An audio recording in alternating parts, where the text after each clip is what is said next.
ಒಂದು ದಿನ ಸತ್ರದಲ್ಲಿ ನೆರೆದುದು ಬಂದು ದಿಕ್ಪಾಲಾದಿ ಸುಮನದ ಸಂದಣಿಗಳು ಒಪ್ಪಿರಲು ಸುಮನದ ಸಂದಣಿ ಒಪ್ಪಿರೋದು ದಕ್ಷಿಣ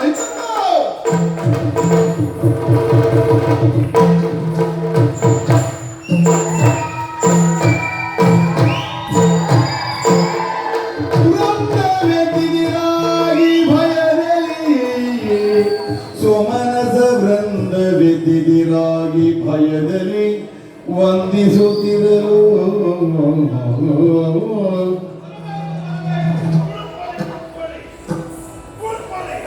ವೃಂದ ವ್ಯತಿದಿರಾಗಿ ಭಯದಲ್ಲಿ ವಂದಿಸುತ್ತಿರಲು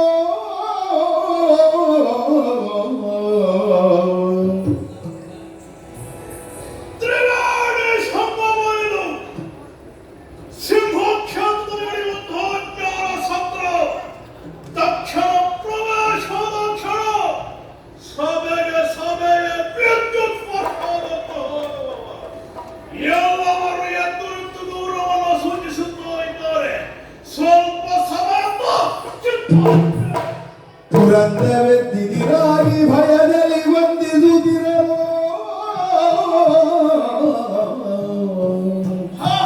ನೀವು ಓದಿದ್ದೀರಾ? ನೀವು ಬರಬೇಕು ಅಂತ ನಾವು ಶುದ್ಧಿಸ್ಕೊಂಡಿರೋದೇ ಕುಳಿತುಕೊಳ್ಳಿ. ಹಾ ಸ್ವಾಮಿ, ನೀವು ಕುಳಿತುಕೊಳ್ಳಿ. ನೀವು ಊರಲ್ಲಿ ಕೇಳುವ ಬೇಡ, ಬಂದವರು ಯಾರು ನಾನಾ ಲಕ್ಷ ಲಕ್ಷ ಇರಲಿ. ಇನ್ನು ಕೆಲವೆಲ್ಲ ಆಸನ ಬರಿದಾಗುಂಟು, ಭಕ್ತು ಸೇರಿ ಮಾಡ್ತಾರೆ ಅನ್ನೋ ನಿರೀಕ್ಷೆ ಉಂಟು. ಎಲ್ಲ ಕುಳಿತುಕೊಳ್ಳಿ. ಪುರಂದವೆದ್ದಿದಿರಾಗಿ ಭಯದಲ್ಲಿ ವಂದಿಸುತ್ತಿರಲು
ಗೌರವವನ್ನು ಸೂಚಿಸುತ್ತಾ ಇದ್ದಾರೆ. ನಮಸ್ಕರಿಸ್ತಾ ಇದ್ದಾರೆ. ಒಂದು ಸಲ ಅಲ್ಲ, ಬಂದಾಗ ಕೈ ಓಡಿಸ್ತಾ ಇದ್ದಾರೆ. ಯಾಕೆ ಕುಳಿತವರು ಕೈ ಮುಗಿತಾ ಇದ್ದಾರೆ? ಯಾಕೆ ಕೈ ಮುಗಿತಾ ಇದ್ದಾರೆ? ಒಂದು ವೇಳೆ ಕೈ ಮುಗಿಯುವುದಕ್ಕೆ ತಪ್ಪಿದೆ ಹೋಗ್ತಾದರೆ ತಕ್ಷಣ ಸಿಟ್ಟಿಗೆ ಮುರಿಯೋದೆಂದು ಎನ್ನುವಂತಹ ಭಯ. ನಾವು ನಮ್ಮಂತವರ ಭಯವೇ ಜ್ಞಾನದ ಆರಂಭ. ನಾವು ಯೋಚಿಸುವುದು ಅದನ್ನಲ್ಲ ಸ್ವಾಮಿ. ಸಭೆಗೆ ಸಭೆಯ ಎಂದು ಗೌರವ ಸೂಚಿಸುತ್ತಾ ಇದೆ. ಹೋದರೆ ಸಭಾಧ್ಯಕ್ಷ ಪೀಠದಲ್ಲಿ ಕುಳಿತಂತಹ ಈಶ ಇವ ಒಬ್ಬತ್ತೊಂದು ಕಾಣದವರು ಹಾಗೆ ವರ್ತಿಸುತ್ತಾ ಇದ್ದಾನೆ. ಬಹುಶಃ ಸಭಾಧ್ಯಕ್ಷ ಎನ್ನುವಂತ ಅಹಂಕಾರದ ತಲೆಗಳಲ್ಲಿ ಹೋಗಿದೆ. ಅಹಂಕಾರ ಎಲ್ಲಿಗೆ ಮಹೇಶ? ಜಗದೀಶ್ ಎನಿಸಿಕೊಂಡವರು ನಾರಾಯಣ ದೇವರು, ಲೋಕೇಶ್ ಎನಿಸಿಕೊಂಡವರು ನನ್ನಪ್ಪ ಬ್ರಹ್ಮ, ಇವರಿಗೆ ಈಶ. ಅವರವರ ಜಾಗತ್ತವರವರು ಈಶ್ವರ್ಯರೇ. ಇವನು ಸುರನಿಗೆಲ್ಲ ಈಶ ಸುರೇಶ, ಅವನೊಡನೆ ಈಶ ನರೇಶ. ದಕ್ಷಪುರಿಗೆ ನಾವು ಈಶ ದಕ್ಷೇಶ, ಮಂಗಗಳಿಗೂ ಒಬ್ಬ ಈಶ ಇದ್ದಾನೆ ಮಂಗೇಶ. ನಾನು ಅವ ಹೇಳುತ್ತಾ ಇದ್ದಾನೆ, ಸ್ವಾಮಿ ಸಭಾಧ್ಯಕ್ಷರವರು ಬಂದವರಲ್ಲಿ ಮಾತಾಡಿಸುವಂತಹ ಕ್ರಮ ಇಲ್ಲ ಅಂತ ಹೇಳ್ತಾ ಇದ್ದಾರೆ ಸಭೆಯಲ್ಲಿದ್ದವರು.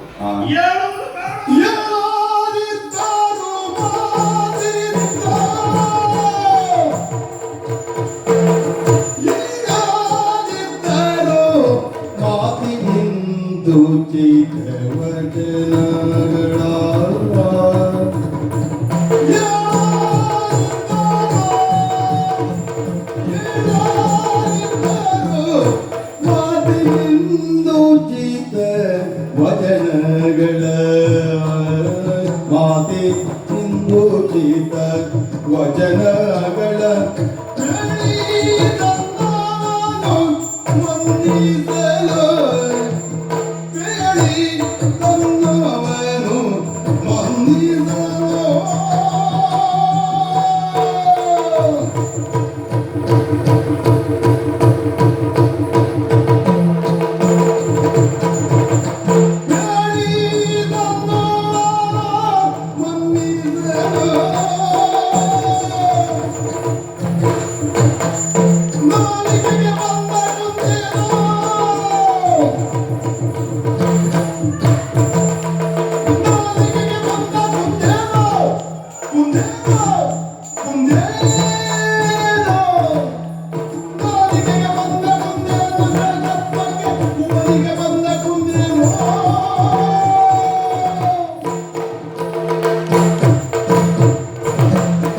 ಸಭಾಧ್ಯಕ್ಷರು ಎದುರಿದ್ದಾಗ ಅವರನ್ನು ಸುತ್ತಿಸಬೇಕಂತ ಅವಶ್ಯಕತೆ ಇಲ್ಲ. ಏಳಾದಿತ್ತರು ಮಾತಿನಿಂದುಚಿತ ವಚನಗಳ ಪ್ರಪಂಚದಲ್ಲಿ ಉಚಿತವಾಗಿ ಸಿಗುವುದು ಒಂದೇ. ಯಾವುದು? ಅದು ಮಾತು.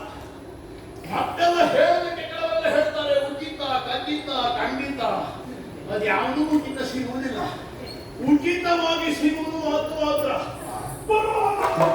ಮಾತನಾಡಬಹುದಿತ್ತು.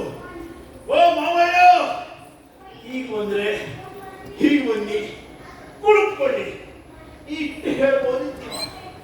ಇಲ್ಲ, ಏನಿಷ್ಟು ಹೇಳೋದಕ್ಕೆ ಇವನ ನಾಲಿಗೆ ನಿಮ್ಮ ತಿರುಗುವ ಏನು ಎತ್ತು ಬಿಟ್ಟಿದೆಯಾ? ಅಲ್ಲ, ನಂದಿವ ಬೇಡ. ಇವನಿಗೆ ಹೆಸರುಂಟು ಹೇಗೆ?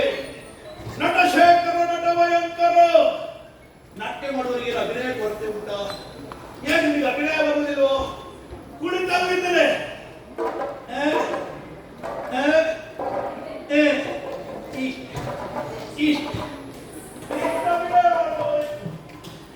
ಅಲ್ಲೇ ಹೋದ್ರು ಒಂದು ಕಣ್ಣು ಸರಿ.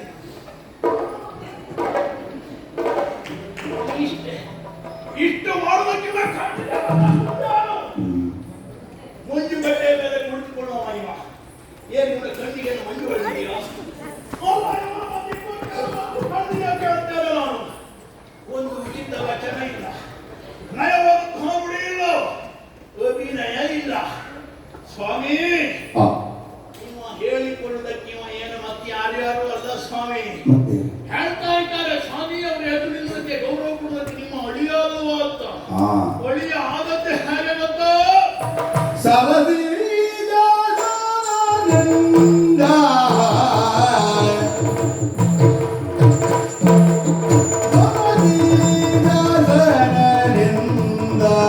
ನುಡಿಗೆ ಮರುಳಾಗಿ ಸರಸಿ ಜಾಸನ ಎಂದ ಸರಸಿ ಜಾಸನ ಎಂದ ನುಡಿಗೆ ಮರುಳಾಗಿ ನುಡಿಗೆ ಮರುಳಾಗಿ ಸರಸಿ ಜಾಸನ ಸರಸಿ ಜಾಸನನಿಂದ ನುಡಿಗೆ ಮರುಳಾಗಿ ಮರುಳಾಗಿ ನುಡಿಗೆ ಮರುಳಾಗಿ ತರಳೆಯನು ಒಟ್ಟೆ ನಿರರ್ಥ ಮರುಳಾಗಿ ತರಳೆಯನು ಒಟ್ಟೆ ನಿರರ್ಥ ತರಳೆಯನ್ನು ಕೊಟ್ಟೆ ನಿರರ್ಥ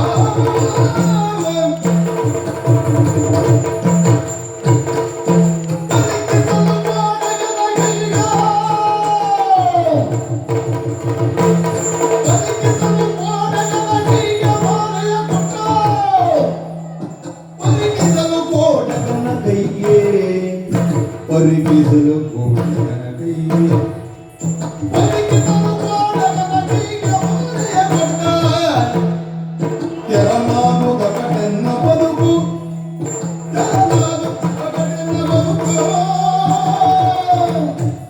ಬದುಕಿನದು ಕೋಟದ ಬೀಗ ಮಾಲಯ ತೆರನಾನುದ ಕಡೆನ್ನ ಬದುಕು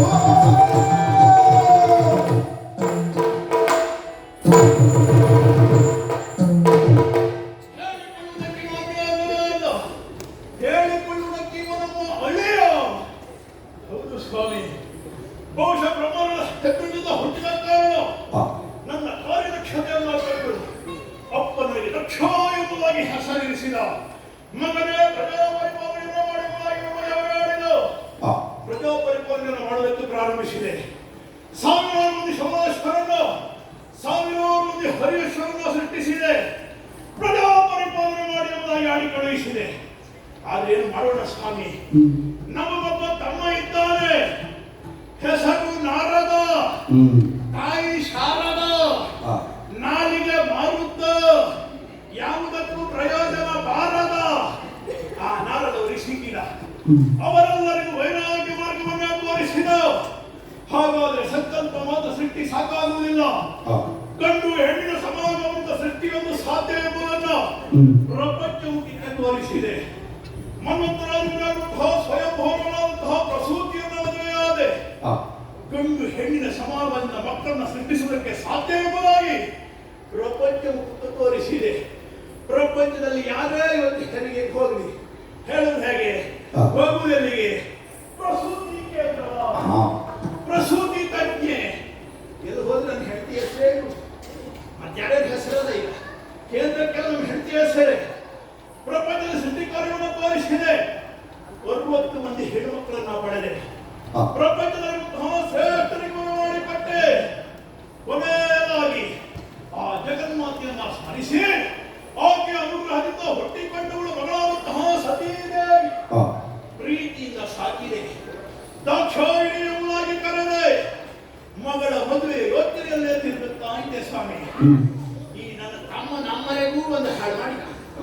ಅವಳು ತಲೆಯಲ್ಲಿ ಇವಳು ಸುದ್ದಿ ಹೇಳ, ಇವಳ ಬಗ್ಗೆ ಆಸಕ್ತರಾದರು.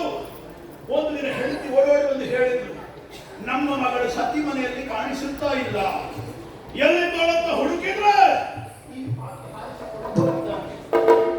ಹೋಗಿ ದಂಡದಿಂದ ಅಡ್ಡೆ ಹೊಡೆದಕ್ಕೆ ಮುಂದಾದೆ.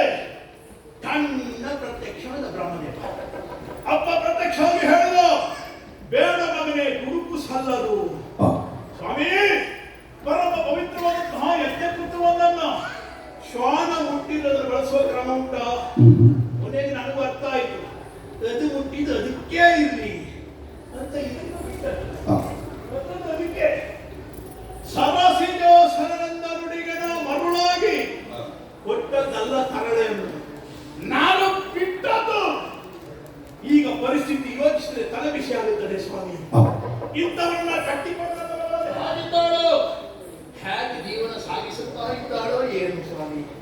ಕೊಟ್ಟದ್ದು ಹೇಗಾಯಿತು? ಮಂಗನ ಕೈಗೆ ಮಾಣಿಕ್ಯ ಕೊಟ್ಟ ಹಾಗಾಯಿತು. ಮಂಗನ ಕೈಗೆ ಮಾಣಿಕ್ಯ ಕೊಟ್ಟರೆ ಏನು ಮಾಡ್ತದೆ? ದೇಹದ ಯಾವುದೋ ಒಂದು ಭಾಗಕ್ಕೆ ದಿಕ್ಕುತ್ತದೆ, ಆಮೇಲೆ ಮೂಸುತ್ತದೆ, ಆಮೇಲೆ ಎಸೀತದೆ.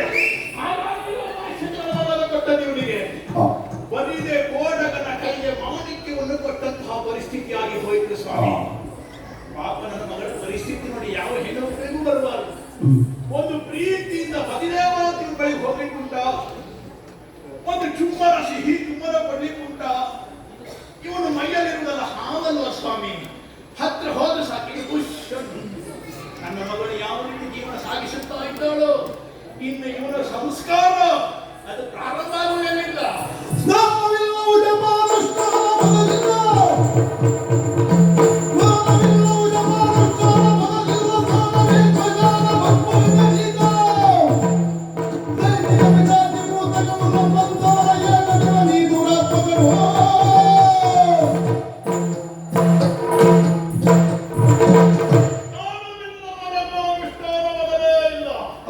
ಪ್ರಪಂಚದಲ್ಲಿ ಹಲವು ಬಗೆಯ ಸ್ನಾನ ಉಂಟು.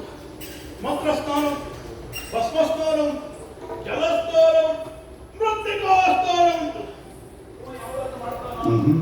ಇವ ಕೇಳಿದ್ರೆ ಹೇಳ್ತಾರಂತೆ, ಹೇಗೆ ಗಂಗೆಯನ್ನೇ ಕಥೆಯಲ್ಲಿ ಧರಿಸಿದವ ನಾನು, ನನಗೆ ಸ್ನಾನ ಕೇಳ್ತಾನಂತೀವ. ಯಾವಾಗಲೂ ಒಬ್ಬರು ತೋರಿಸಿ ಈಶ್ವರ ದೇವರ ಮೈಯಲ್ಲೆಲ್ಲ ಗಂಗೆ ಹಾಕುವಾಗ ನೋಡಿದ್ದೀರ ಯಾರಾದ್ರು? ಉಂಟಾ? ಗಂಗೆ ಕೆಳಗಿಳಿದು ಹೋಗುವುದಲ್ಲ ಸ್ವಾಮಿ. ತಲೆಯಲ್ಲಿ ಒಬ್ಬ ಕೊಡವನ್ನು ಹೊತ್ತವೋ, ನನ್ನ ತಲೆಯಲ್ಲಿ ಕೊಡದಲ್ಲಿ ನೀರು ಉಂಟು, ನಾನು ಸ್ನಾನ ಮಾಡೋದಿಲ್ಲ ಅಂತ ಆಗ್ತದ? ಸ್ನಾನ ಇಲ್ಲ, ಇನ್ನು ಡಬ್ಬ ಅನುಷ್ಠಾನ ಮೊದಲೇ ಇಲ್ಲ. ಪ್ರಾತಃ ಕಾಲ ಹೇಳ್ತಾನೆ, ಭಕ್ತರ ಚಿತಾಭಸ್ಮ ಧರಿಸುತ್ತಾನೆ, ಮಾಧ್ಯಾಹ್ನಿಕವಾಗಿ ಮತ್ತೆ ಧರಿಸ್ತಾನೆ, ಸಾಯಂ ಸಂಜೆಯಲ್ಲಿ ಮತ್ತೆ ಧರಿಸ್ತಾನೆ. ಇದನ್ನು ಹೊಡೆಯುವುದಿಲ್ಲ, ಸರಿ ನೋಡಿ. ಅಷ್ಟು ಹತ್ರ ನಾನು ಯಾಕೆ ಹೋಗ್ಲಿಲ್ಲ? ಅಪರಾಧ ಯೋಚನೆ ಮಾಡಿದ್ದೀರಾ? ಒಂದು ರೀತಿ ಜಿಗಿಟು ವಾಸನೆ ಬರ್ತಾ ಉಂಟು ಸ್ವಾಮಿ. ಸ್ನಾನ ಮಾಡದೆ ಹೋಗುದು ಹೇಗೆ? ಆದ್ರೆ ಜಿಲ್ಲ ಪೂರೈಸುತ್ತಾ ಇದ್ದೇನೆ. ಸರಿ, ಅವನು ಕಟ್ಟೆ ಮಾಡಿ ಎಷ್ಟು ಹಕ್ಕಿಗಳು ಮನೆ ಮಾಡಿದೆಯೋ. ಎಣ್ಣೆ ಹಾಕಿದ್ರಲ್ವ ಸ್ವಾಮಿ ತಲೆ ಸರಿ ಇರುವುದು.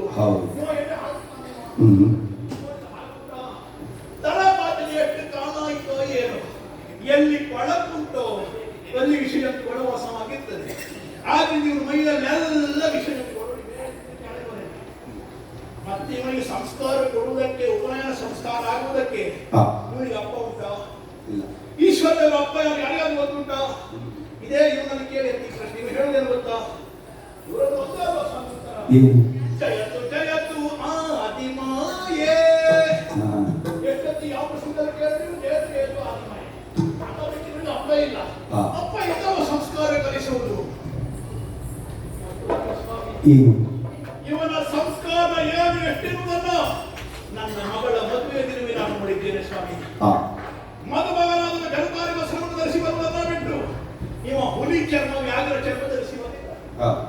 ಇನ್ನೇನೋ ಮುಹೂರ್ತ ಹತ್ತಿರವಾಯಿತು, ಮಾಂಗಲ್ಯ ಧಾರಣೆ ಆಗಲಿ ಅಂತ ಹೇಳಿದೆ ನಾನು.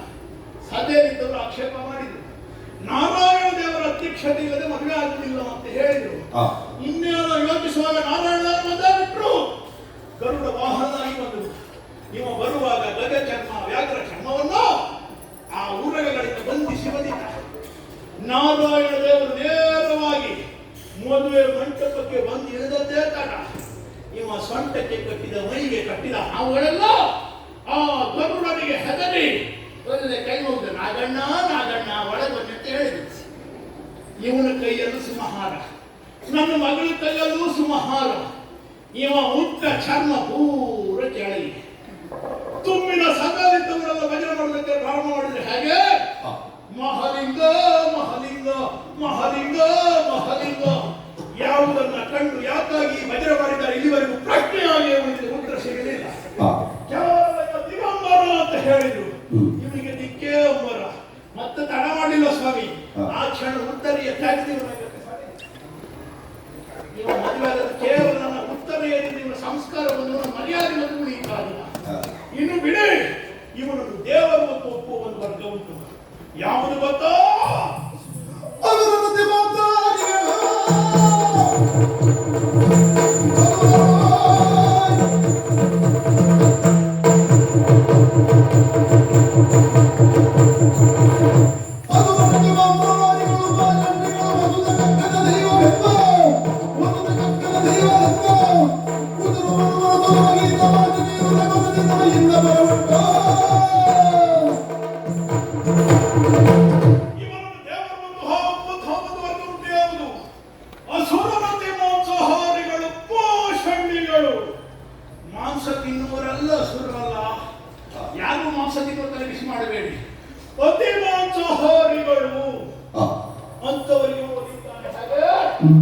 ಖಂಡ ಪೂರ್ತಿ ಹೆಂಡವನ್ನ ಕುಡಿದು ಖಂಡವನ್ನ ತಿಂದು ಸರಿ ಬಾಯ್ತು ತೊದರುತ್ತದೆ ಅವರದ್ದು. ಓಂ ಮುಚ್ಚುವಾಯ್ ನಮಃ, ಓಂ ಮುಚ್ಚುವಾಯ್. ಇಷ್ಟೇ ಹೇಳಿದ್ರೆ ಸಾಕು. ಇವು ಪ್ರತ್ಯಕ್ಷ ಆದ. ಅವರು ಏನು ಕೇಳಿದ್ರು ಕೊಟ್ಟ, ಹೆಚ್ಚು ಬೇಡ. ಇವನು ಹೆಂಡತಿ ಕೇಳಿದ್ರು ಶಿವ. ಇವ ಸದಾಶಿವ ಅಂತ ಕರೆಯುವ. ಸದಾಶಿವ ಅಲ್ಲ, ಸದಾಶಿವ.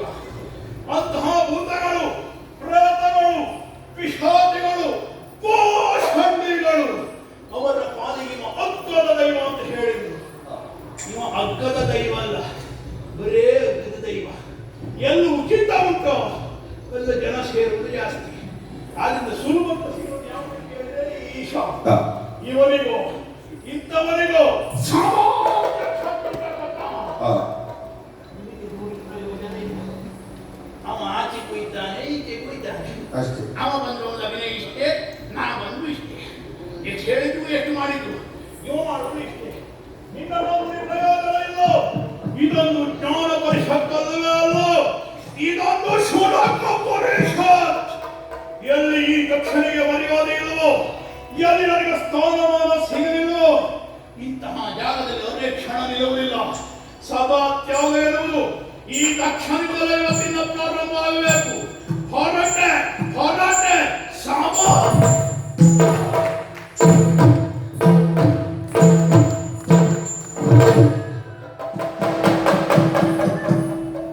ಇವತ್ತು ಅಂತಲ್ಲ, ಈ ಮಾತಲ್ಲಿ ಈ ಕೀಟ ಬಿಟ್ಟು ಹೇಳುವವರೇ ಅಲ್ಲ. ಲಕ್ಷಣ ಕಾಣಿ